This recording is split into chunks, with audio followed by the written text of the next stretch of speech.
Hey everybody, welcome to another episode of Talking Cubs. This is part of our series of previewing the players heading into the 2019 season. I'm your host Ryan Davis. I'll be joined in a moment by my co-host Sean Sears. Today we're going to be talking about probably the most controversial pitcher in the Cubs rotation, I would think. Sean, is this the year where Jose Quintana makes everyone forget about Eloy Jimenez and Dylan Cease, if that's even possible? No. No. Just not even because Quintana's going to do poorly or anything. Just because it sounds like Jimenez might finally be up with the White Sox this year, and Dylan Cease, if he doesn't, is going to be really close. Just because I know Dave Kaplan talked about on our podcast before. If Cease were still in the Cubs system, he'd probably be in the rotation this year at some point.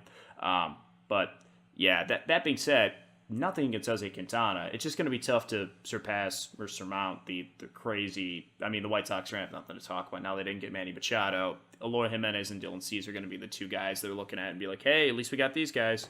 But Jose Quintana, as you were kind of touching on before and whatnot about his changeup, he's starting to use that more. I know you wrote a great article for Bet Chicago last year talking about how when he used that pitch more, it just made kind of everything else in his arsenal across the board more effective. I'm interested to see how that translates to spring training, like feel-good story, to effectively helping Jose Quintana get back to the guy he was before the Cubs traded for him. Because people forget now, obviously, he's been pretty average at best, and it's going to be tough to say his value equates Jimenez and Cease. But before the Cubs acquired him, Jose Quintana was having easily the best season of his career the year before, and coming into that first half was still lights out. I mean, he had his rough moments, but coming up right before that trade had looked great for the White Sox.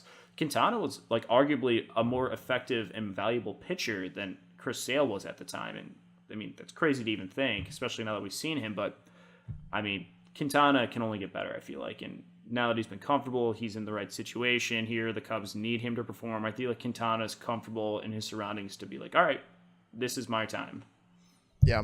And, this is a guy, like you said, he has talent. He had some really great years for the White Sox.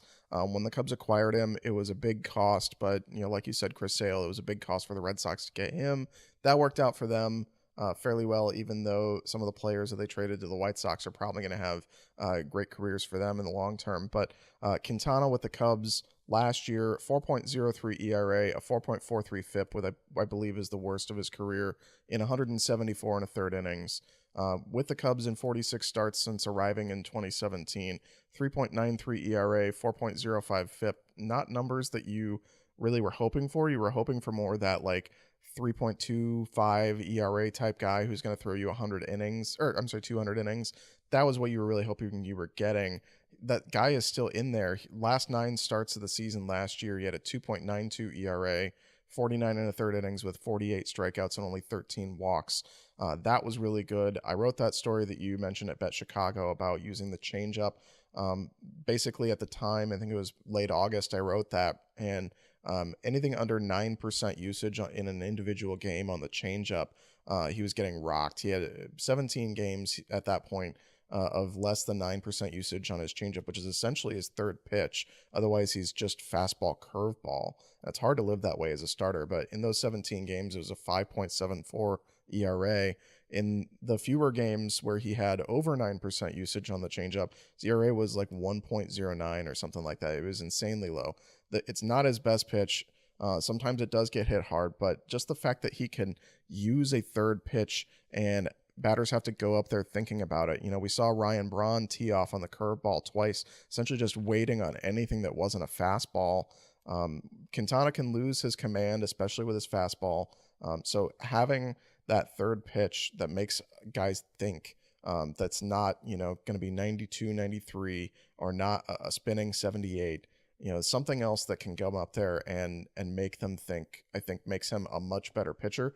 And fortunately, that's something that he talked to, I believe, Sahadev Sharma at the Athletic early in spring training already, is something that he's working on bringing back into his arsenal this year. So maybe, just maybe, he could be the guy that the Cubs thought they were acquiring in 2017, which at this point, you're right, probably doesn't make anybody forget about Jimenez and Cease, but at least, considering that they probably have him penciled in as their number 5 right now, if he can pitch that way again as your number 4, number 5 starter, that could make for a really good rotation. Yeah, the key thing for Quintana, at least last year, he only didn't go past the fifth inning, or at least made it to the fifth inning, I think, in like 5 starts last year. That's great. July, for whatever reason, was a nightmare month for him. His ERA bounced to close to 5.31.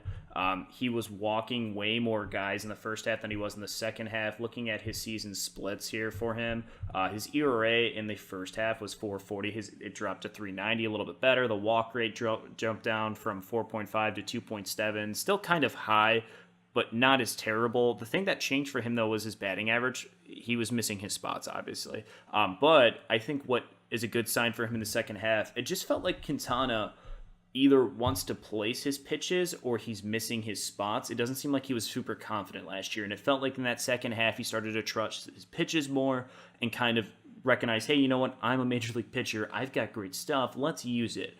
And instead of trying to nibble at the corners, he wanted to attack some batters. And obviously, you're going to get hit sometimes doing that. But the numbers overall show that when Quintana's going after batters as opposed to trying to pinpoint nail them like John Lester does, it doesn't always work out for him just because flat out he doesn't have the control that a John Lester does. He just doesn't, at least not with his fastball. But when he can get ahead and throw the changeup with a fastball that looks similar and get his dive bomb curveball involved in the whole mix, it's going to be tough to figure out what he's going to do. On top of that, even if you do guess right, you're probably driving that pitch into the ground.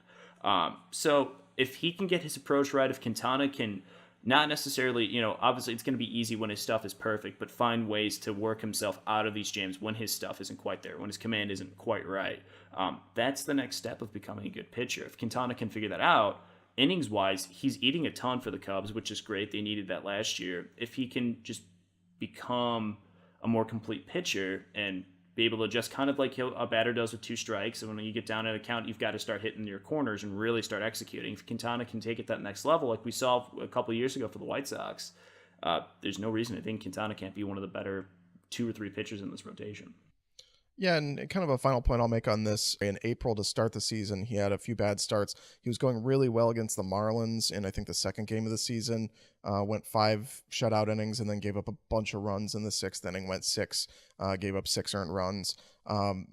His next start was a shutout. His next start after that against Atlanta, 7 earned runs and 2 1/3 innings. That was the game where the weather was really terrible and the Cubs came back and won 14-10.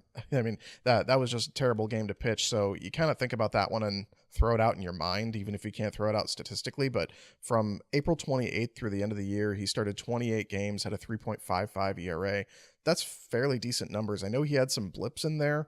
There was a game against the Cardinals where he was particularly terrible down in St. Louis. Yeah, in the first inning, got blown up. But overall, minus some consistency issues and the changeup, he was fairly good. It's just nailing it down to, when those games like against the Braves happen or against the Cardinals happen, being good enough the rest of the time that those numbers kind of even out in the end. Yeah, I would agree. I'm glad you brought up the Cardinals game. There were like a handful of games I think you could think of where Quintana had a really bad inning, but was still managing to go 5-6 innings. And sometimes it was like in that Cardinals game, it was the first inning. He got annihilated for 4 runs or 5 runs, whatever it was. Ended up giving up 6 in that game. If you can get past that bad inning, a lot of times Quintana's fine. But it's so weird. It's not like a Tyler Chatwood situation where like he starts out the inning walking the first 3 batters or something. It's Jose Quintana strikes him out, gets a ground out, and then a ball slips by someone. Quintana can't throw strike 3 and walks a guy, and then suddenly someone hits a single and they score 2 runs. And it's just like, what happened here? If he can pull this together and like you said, execute in these moments and then show up big for some of these games against the Brewers and Cardinals, because those are the games that we saw last year. He had a game against the Brewers where he gave up 5 runs, another game where he gave up 4 runs, and those were all in August and September. Times you can't be dropping games to the team that's just behind you or at some point actually leading this division. He's got to show up in those moments. So I don't know if it's, who knows if it's because it's who he's facing or just because of, who sees him on a consistent basis. He's got to find a way to make those adjustments for those batters that are going to see him multiple times, because Quintana can get predictable. And that's kind of where that curveball or that changeup comes into the mix. If he can work that in, suddenly you've got hitters that are used to seeing you pitch a certain way, a little off balance, because your changeup looks a lot like your fastball.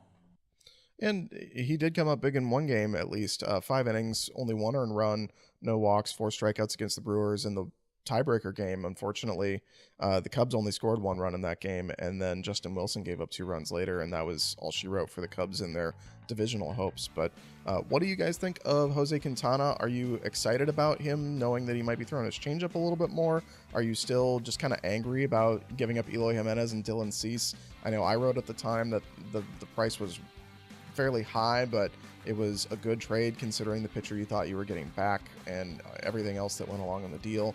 Now the retrospect makes it look pretty bad, but do you think that there is still time to salvage the way Cubs fans feel about Jose Quintana? Go to the comments below, let us know what you think. Click the subscribe button if you like content like this. We're going to be doing more of it, and seeing all those subscribers makes us feel really good about ourselves. So thanks for watching, and we will talk to you again soon.